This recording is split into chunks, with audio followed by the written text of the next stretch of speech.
dari materi ideologi Pancasila hari ini. Apakah ada yang mengutarakan pendapatnya tentang materi hari ini? Sanis. Iya, bisa silakan. Halo, yang bener aja. Oh, mau caper aja itu. Jangan kayak gitu loh, kasihan. Dan dia kalau duduk aja deh, Dina aja nggak siap. Duduk loh. Manusia aja. Pasti orang dia juga duduk loh.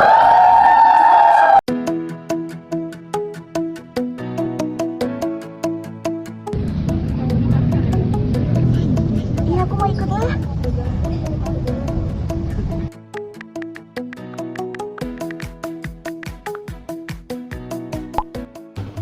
Itu udah lomba ya? Iya nih. Lihat deh, dia mau ikut, gila. Serius gak sih? Ganti orang kayak gitu. Lomba, kayaknya malu-maluin kelas gak sih? Gak bakal menang gak sih? Jijik banget sih. Emang dia bisa ya? Iya, masih bagus ya. Bas. Jijik banget. Ih, apa sih bikin malu?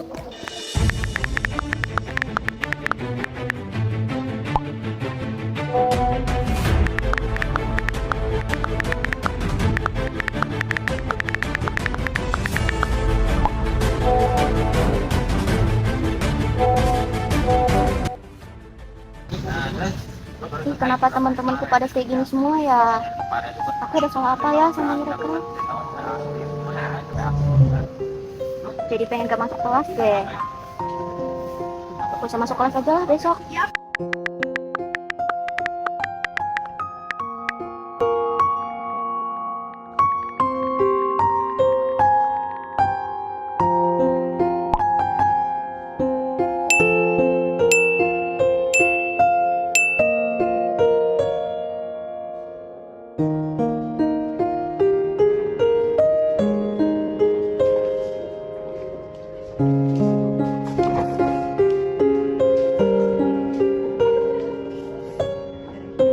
Ih, mau biarin tapi aku nggak sih nanti makan yang gini gitu. Kan biarin aja ya.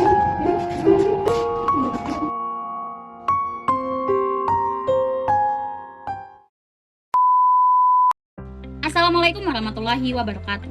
Halo everyone, perkenalkan saya Dina Fitria yang pada kesempatan kali ini saya akan membuat video mengenai penjelasan anti kekerasan khususnya di lingkungan kampus. Kampus merupakan tempat untuk belajar, mengembangkan potensi, dan membangun hubungan sosial yang baik. Oleh karena itu, lingkungan kampus harus menjadi tempat yang aman, nyaman, dan bebas dari segala bentuk kekerasan. Melalui video ini saya akan menjelaskan mengenai pengertian, jenis-jenisnya, faktor penyebabnya, dampak yang akan ditimbulkan oleh korban, serta upaya pencegahan agar terciptanya lingkungan kampus yang lebih positif dan harmonis. Nah, jadi kekerasan di lingkungan kampus adalah segala bentuk tindakan, baik disengaja maupun tidak, yang dapat menyakiti, merugikan, mengintimidasi, melecehkan maupun menekan orang lain baik secara fisik maupun non-fisik. Kekerasan tidak selalu berupa tindakan fisik seperti pemukulan saja. Ucapan yang menghina, ancaman, pelecehan, bahkan tindakan di media sosial yang merugikan orang lain juga termasuk dalam bentuk kekerasan. Selain itu, kekerasan dapat merusak kondisi belajar, mengganggu keselamatan, dan menurunkan martabat seseorang di lingkungan kampus. Karena itu, penting bagi seluruh sivitas akademika untuk menjaga sikap dan perilaku agar terciptanya suasana belajar yang aman dan nyaman. Lalu, terdapat beberapa jenis kekerasan yang sering terjadi di lingkungan kampus. Yang pertama ada kekerasan fisik. Kekerasan fisik merupakan tindakan yang menyebabkan cedera tubuh seperti pemukulan, dorongan, atau perkelahian. Yang kedua, kekerasan verbal. Kekerasan verbal dilakukan melalui ucapan seperti hinaan, ancaman, celaan, atau kata-kata yang dapat merendahkan seseorang. Yang ketiga ada kekerasan psikologis. Contohnya yaitu intimidasi, pengucilan, manipulasi emosional, dan tindakan yang dapat merusak kesehatan mental seseorang. Yang keempat ada kekerasan seksual. Kekerasan seksual meliputi pelecehan seksual, perundungan seksual, maupun tindakan yang memaksa yang melanggar batas dari kehendak seseorang. Yang terakhir ada cyberbullying. Cyberbullying adalah tindakan kekerasan melalui media sosial atau platform digital lainnya, seperti penyebaran fitnah, ancaman, maupun komentar yang menyerang seseorang. Semua bentuk kekerasan tersebut dapat memberikan dampak buruk bagi korban maupun lingkungan kampus. Lalu, adapun faktor penyebab terjadinya kekerasan khususnya di lingkungan kampus. Faktor yang pertama yaitu kurangnya pemahaman tentang etika dan toleransi sehingga seseorang sulit menghargai perbedaan. Faktor yang kedua adalah rendahnya rasa empati terhadap sesama sehingga pelaku tidak memikirkan dampak dari tindakannya terhadap korban. Selain itu, pengaruh lingkungan pergaulan yang negatif juga dapat memicu terjadinya kekerasan. Penyalahgunaan media sosial dan penyebaran provokasi juga sering menjadi penyebab munculnya konflik di lingkungan kampus. Kemudian, kurangnya pengawasan dan penegakan aturan kampus membuat tindakan kekerasan terkadang tidak mendapatkan pengamanan yang tegas. Tidak mampu mengendalikan emosi saat terjadi konflik juga menjadi salah satu faktor utama. Selain itu, adanya senioritas yang berlebihan atau praktik hazing dapat menyebabkan tindakan intimidasi maupun perundungan terhadap mahasiswa baru. Dan yang terakhir, kurangnya komunikasi efektif dalam menyelesaikan masalah membuat konflik kecil dapat berkembang menjadi tindakan kekerasan. Nah, lalu adapun dampak dari kekerasan tersebut nih teman-teman. Yang pertama, dampak bagi korbannya. Korban dapat mengalami trauma psikologis, gangguan kesehatan, rasa takut, serta penurunan prestasi akademik karena tidak nyaman berada di lingkungan kampus tersebut. Korban juga dapat kehilangan rasa percaya diri dan mengalami gangguan kesehatan mental apabila kekerasan terus terjadi.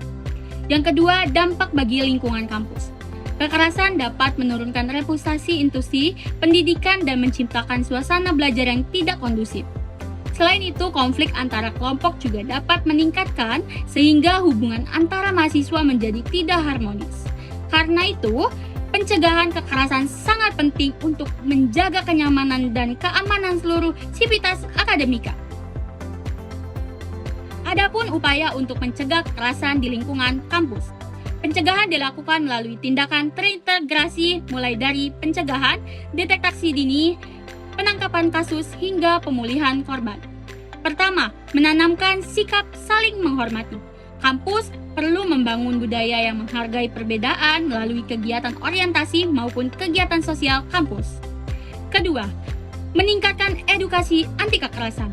Kampus dapat mengadakan workshop, seminar, dan pelatihan mengenai pengendalian emosi serta keterampilan sosial. Yang ketiga, menegakkan aturan dan sanksi yang tegas. Aturan kampus harus ditetapkan secara konsisten agar memberikan efek jera kepada pelaku. Yang keempat, membentuk layanan pengaduan yang aman. Kampus perlu menyediakan saluran pelaporan yang aman dan menjaga kerahasiaan korban. Yang kelima, mengembangkan komunikasi yang baik. Konflik harus diselesaikan melalui dialog, mediasi, dan musyawarah, bukan dengan kekerasan. Keenam, bijak menggunakan media sosial. Mahasiswa harus memahami etika bermedia sosial dan menghindari penyebaran ujaran kebencian maupun provokasi. Yang ketujuh, menumbuhkan rasa peduli dan empati.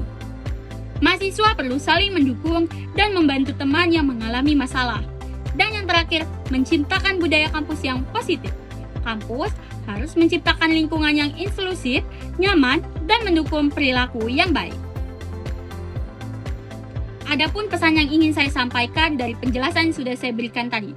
Stop kekerasan di lingkungan kampus, kampus aman, mahasiswa nyaman, berani melawan kekerasan, hargai sesama, ciptakan perdamaian, bersama wujudkan kampus bebas kekerasan. Slogan-slogan ini dapat digunakan dalam poster, media sosial, maupun kegiatan kampus agar pesan pencegahan kekerasan dapat tersampaikan secara luas dan konsisten kepada seluruh mahasiswa. Sebagai kesimpulan, pencegahan kekerasan di lingkungan kampus merupakan tanggung jawab bersama seluruh sivitas akademika. Setiap individu memiliki hak untuk mendapatkan rasa aman, nyaman, dan dihargai di lingkungan pendidikan. Melalui pendidikan, kebijakan yang tegas, budaya yang saling menghormati, serta kepedulian terhadap sesama, kita dapat menciptakan suasana belajar yang sehat dan bebas dari kekerasan. Mari bersama-sama menjaga mahasiswa yang peduli, menghargai sesama, dan berani melawan segala bentuk kekerasan. Sekian video yang dapat saya sampaikan mengenai penjelasan anti kekerasan khususnya di lingkungan kampus. Saya Dina Fitria, jangan lupa like, comment, and subscribe. Wassalamualaikum warahmatullahi wabarakatuh. Thank you for watching.